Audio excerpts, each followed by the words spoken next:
Hi, this is Doug Jessup. Welcome to another episode of Family Heritage Stories. With me today, Jim Beson. So, Jim, thanks for coming on today. And, I noticed that you're with a group of guys and you're all kind of wearing the same outfit, the same uniform, if you will. And so you've got the hat and you've got the vest, but this vest means something. What's it mean to you? Well, it means part of the brotherhood. Okay, what do you mean? We were all in the same flight unit in Vietnam. Okay. Now, Vietnam had, some interesting political issues where, quite bluntly, you guys were not treated properly upon your return. But there's one thing that I want people that watch this to know, that you guys were part of a very, very special unit called DustOff. For the people out there that don't know, explain what DustOff means. DustOff is an acronym for dedicated, unhesitated service to our fighting forces. Really? I didn't know that. Yeah. Okay. And what it is a medical evacuation. There are 4 people in a Huey helicopter in a DustOff during Vietnam. Describe each of those 4 people. On the left-hand side, on the front, is usually the aircraft commander. Okay. So they're basically in charge of making all the decisions. On the right-hand side, in the front seat, is what we call the Peter pilot, or the assistant pilot, or the pilot, if you would. Okay. They're the individual who oftentimes is the new guy in country. Okay. So they were put in there to learn from the aircraft commander how to fly combat missions. Everybody already knew how to fly, but how to fly combat missions. In the back, on the left-hand side, sitting on the floor with a chicken plate to set on, which was a ballistics plate, not near as good as they are now, but at that time, a ballistics plate, was the crew chief. He owned the aircraft. Okay. He maintained the aircraft, and therefore the rule is if you maintain the aircraft, you fly with the aircraft. Okay. And on the right-hand side, behind the pilot, the Peter pilot, was the medic, combat medic. And their job basically was to make sure once you pick the person up, they survived the flight to the hospital. Okay. Of those 4 positions, which one was you? I started out as a Peter pilot. Okay. And then I became an aircraft commander.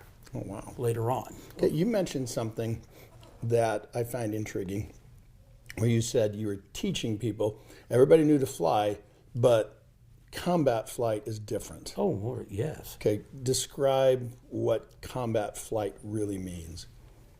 In flight school, you learn how to fly, for lack of a better term, a safe approach, which means basically you're making a medium steep approach into an area and touching down.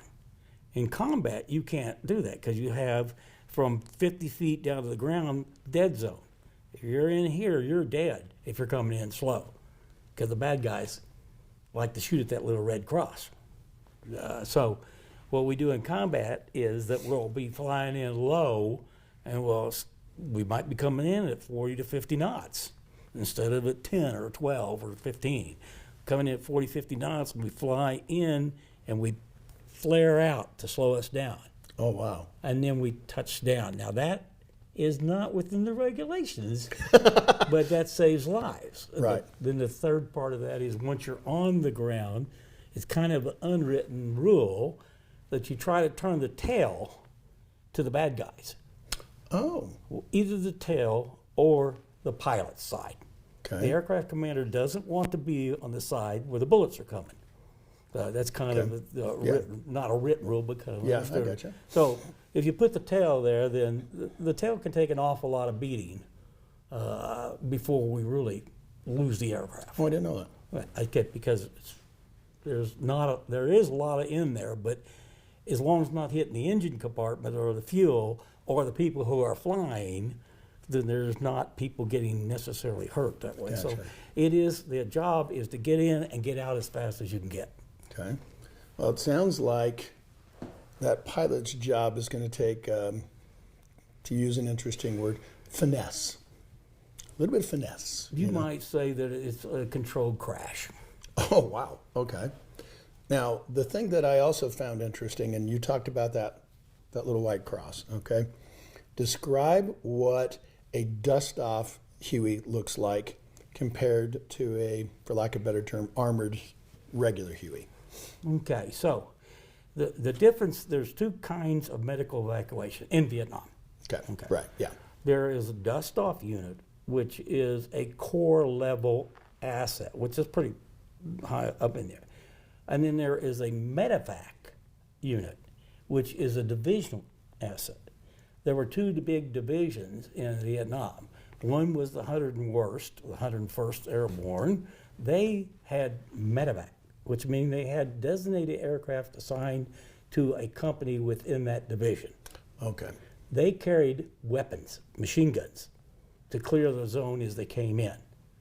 Dust-off was not dedicated to a unit necessarily, although we were detailed to the 25th Infantry, which is the patch here. But we didn't have weapons on board. We had Red Crosses on our aircraft, which meant Geneva Convention meant we were an ambulance. We weren't allowed to have anything but personal weapons for protection. And yet the enemy would still go after you, even though they knew it was an ambulance. Quite frequently. There were times, though, that the fighting stopped. It was like it depends on whether it was Viet Cong or Army, Vietnamese Army, North really? Vietnamese Army. Interesting. That only a few times, but it did allow an opportunity for a target. Yeah. Later in the 70s, some smart person in the D.C. five-sided funny farm decided that we should be white. So they painted the helicopters all white except for the Red Cross, which made it even a bigger target to shoot at. So because we weren't camouflaged anymore. Yeah, interesting. Well, the one thing I also did find interesting, compared to the 101st Medic Unit, there was a major difference, and I want to help. I don't want to put words in your mouth, so I'm going to have you explain this. There was one major thing besides the fact that they had weaponry, is who you guys picked up. Well, yes. Well, for instance, the 101st. Most of those people picked up the 101st. And the first cav the same way. Now, that's not true all the time, because if somebody needed to be picked up, they would pick them up too. But our job was we were assigned to take care of 3 corps. There were 4 corps in Vietnam. I Corps, 1 Corps, 2 Corps, 3 Corps near the bottom, and then finally the 4th Corps, or what we call Delta area. Our zone was from the Delta area up to about Long Binh, all the way over to the South China Sea, which if you orientate this way, north and south, that'd be to the east, and all the way to the Cambodian border. No, it's a lot of territory. Yes, and our job was to take care of, when I first got there, we were taking care of the 1st Infantry Division and the 25th. Then the 1st Infantry went home, left us with the 25th Infantry Division and the 25th ARVN, Republic of Vietnam, Vietnamese soldiers, and the airborne that was there, along with a lot of villagers had their own little rough puffs, had their own little military group. We evacuated, and we evacuated civilians also. So in other words, and prisoners. Anyone, anywhere, anytime. Anyone, anywhere, anytime. Our saying was basically, when we have your wounded, we'll leave the LZ. I don't think very many people understand or realize that there was a unit dedicated that didn't care about the sides, that was just saying, hey, you're hurt, we're going to come get you. That is a story that needs to be told. Well, it's first of all, you have to realize that an Army pilot, one, has to volunteer to go to flight school. You're not just assigned to flight school. 2, you have to volunteer to be a dust-off or a medevac pilot, either way. You have to volunteer for that. And when we did that, we knew our job was the saying that came out of the most famous guy was Charles Kelly, who started the whole thing in Vietnam, brought it in there. And we adopted this concept of we will leave the LZ or we'll leave when we have your wounded, is the exact words. He was killed saying that in an LZ early on. This is like in the 65 time frame, 64 time frame. So he was kind of not the father, but certainly one of the bigger motivating factors to it. We all kind of understood that we would get the wounded out of there no matter what. And it was 4 people who worked together on that. Kind of ballsy, to be honest. No, not really. It's a job. That was our job. No, I don't we didn't have to carry a weapon and go out and shoot people. I know, but I understand. But, you're putting yourself in danger, and there's 3 names on your vest. We were our particular unit was very lucky in that we only killed, had 3 people killed in the time frame from 65 to 72. Yes, but we had a lot of wounded. Yeah. Well, let's talk about those 3 names. There was one on there that you know. Yes, Doug McNeil. Tell me about Doug. Doug was a warrant officer, W-2, when I first got there, and then he left to go home on a extension tour, which basically says, I'll come back, right? But I go home for 30 days. Okay. And he was commissioned as a first lieutenant at that time, which could happen. And he went home, got married, came back, and was killed on the 7th of April of 1970 along the straight edge woods just outside the Cambodian border. Wow. 12 o'clock noon. I was there, so I know. Oh, wow. Yeah. You also have a Purple Heart. Well, that's the easiest medal you can earn.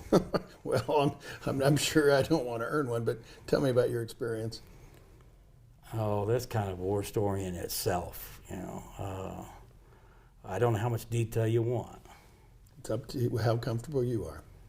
Well, I was an aircraft commander, and I had my roommate was a warrant officer, and we were on first. We had first up, second up, and third up, which means the first guy goes, second guy, like that. And we were working out of a place called Tay Ninh, and we were called to the Cambodian border, or just inside Cambodia. This is in the May, June, July, when the U.S. Army was actually in Cambodia in 1970. Right. Nixon sent us in there, so we were called in there to evacuate a Vietnamese wounded, and we went into the LZ, the landing zone, and as we were hovering down in, because it was taller grass and trees, and I had to kind of maneuver through the trees to get into it, we were taking fire. Well, we were used to taking fire, which basically is a zing, zing, zing. You got a 1/4 inch of metal between you and the bullet, and we frequently did that. But this time we hit a high caliber, a 50 caliber type round. Whoa. And when we hit the aircraft, what I remember most was the smell of cordite, very much the smell of cordite, and everything turned just very slow motion. It just went into pure slow motion. You like the movies, went into slow motion, honest to goodness. The round came through the bottom of the aircraft, we had metal seats we were sitting on, hit the pilot's, Eddie's, seat, shredded, went through the console, which is between us, which is all the radios, knocked all the radios out, came up through and through my leg, because I was on the left-hand side, the aircraft commander. And so we didn't have a pilot any longer because he was very injured. And we had to pull the back of the seat out and pull him back and back. And then the policy was always, when something like that happened, these seats had 2 little pins on them. You pull the pins, they fall backwards, and you pull the person out. And then the crew chief because the medic was needed to take care of the wounded. The crew chief would get up in there to balance the aircraft. And we trained our true crew chiefs to fly straight and level. They couldn't necessarily land or take off, but they could fly straight and level. So they were kind of a secondary, a third person on board to help us out there. I remember very distinctly that I looked up and my right leg was, instead of being on the pedals, it was up on the console. And there was a hole in my flight suit. I remember that. And I remember grabbing my leg and putting it back down on the pedals, and all this is going on in less than a couple of seconds. And I couldn't control the aircraft very well, so I figured I could either crash there in where they were still fighting, and we were about 50 feet off the ground, or I could pull myself back out of there. And the kind of our policy is, if both people are hit, you get the aircraft out and get yourself out of there, and then we'll get another aircraft come in, because they're not going to help you. So I got the aircraft out of the LZ and was trying to head back to the hospital, and and I couldn't talk to anybody because my radios were gone, except I had a Fox Mile, which is an FM radio, so I could talk to the gunships that were around us. So one of them followed us back, and I couldn't go more than 30 knots, which is pretty slow, and I couldn't fly any more than treetop, because every time I tried to go up, I increased the vibration of the aircraft. As it turns out, the bullet not only done all that damage, but it had gone through the blade, one of the blades. Oh. And the blade has a metal part, and then it has a honeycomb part. That's called the spur. And it split the spur, so now instead of having two blades, I had three, essentially. So the aircraft was shaking up and down where you couldn't see anything. And I finally put it down in the field there, and Connie and his crew came out and got us out of there. And a couple days later, we went back and got the aircraft and brought it back. Wow. So that was it. Then they took me back to Tain Inn, and Eddie went to the hospital and had major surgery done. And they basically gave me a tetanus shot and a couple of stitches and took the shrapnel out of my leg and put me back in the aircraft to go back on another mission. Yeah. A new aircraft. Well, I'm glad you're okay. No, it's a day's work. Yeah. Well, the one thing that I have really enjoyed visiting with each of you and your group, because one of your gentlemen made a comment that I thought was interesting. Says, you're going to interview all these guys, and you're going to find out that you're interviewing the same guy. Yeah. You have a certain cloth, a certain thread that kind of goes through each of you. And I think part of that is a bunch of your pilots, and then there's a medic, okay? Pilots kind of have nerves of steel. But the other thing that I found interesting is the motivation that you all wanted to do something and contribute in a positive way. Well, I think that, first of all, you could talk to the infantryman, and he said he's contributing in a positive way. We did not want to kill. We wanted to save. Right. That's the big difference there. Exactly. And I'd take a little offense in the fact that the number one person you talked to here and the most important person you talked to here was our combat medic. We were drivers. He saved lives, and he was the best there was. But you know the way he described it? What's that? It's all fingers of a hand. Oh, it is. It is. He says, no, not one of us is more important than the other, because you need you all. No, but you were a fine-tuned machine. At times. Yeah. Or sometimes a little crazy. But so, the thing that I want to kind of wrap up here a little bit is that through the motivation and everything of what you guys did, and that you're, for lack of a better term, leaving a mark. And so the name of my show is Jessup's Journal. This is my autograph book. That's your journal. Okay. And this thing has got marks and scars, because to me life comes with scars. So how do you want to leave your mark? That's a good question. I've done so much, that I've been so fortunate in my life, and most of it all comes from that one 12-month experience. Yeah. You know, I just built everything else on that. I think that I would say that I just want to be able to say that I helped some people. And I'll kind of expound on that a little bit. And that is that I just retired. I'm a physician now. At that time, I was a helicopter pilot, but I'm a physician now, and I've helped teach other physicians who were very successful, and I've been successful. We saved a few people in Vietnam that got to come home to their loved ones. Yes, they may be scarred, but they're at least alive. Yeah. So I'm very proud about that. I've done things like spent some time as a football referee and a basketball referee. So I help kids learn how to play sports the way it's supposed to be played. So I guess the thing I want to go out as is that I was a helper. I was a fixer, as probably best said. A very close friend of mine who's a general officer who sent me a message to because of my illness and everything, sent me a message and he says, "You were a fixer. You fixed problems." And he said, "This problem you have now, you can fix it." So I kind of want to be a kind of person that was able to fix things, not necessarily buildings and things like that, but take care of problems because they're there. Oh, yeah. With another entry in Family Heritage Stories, I'm Doug Jessup.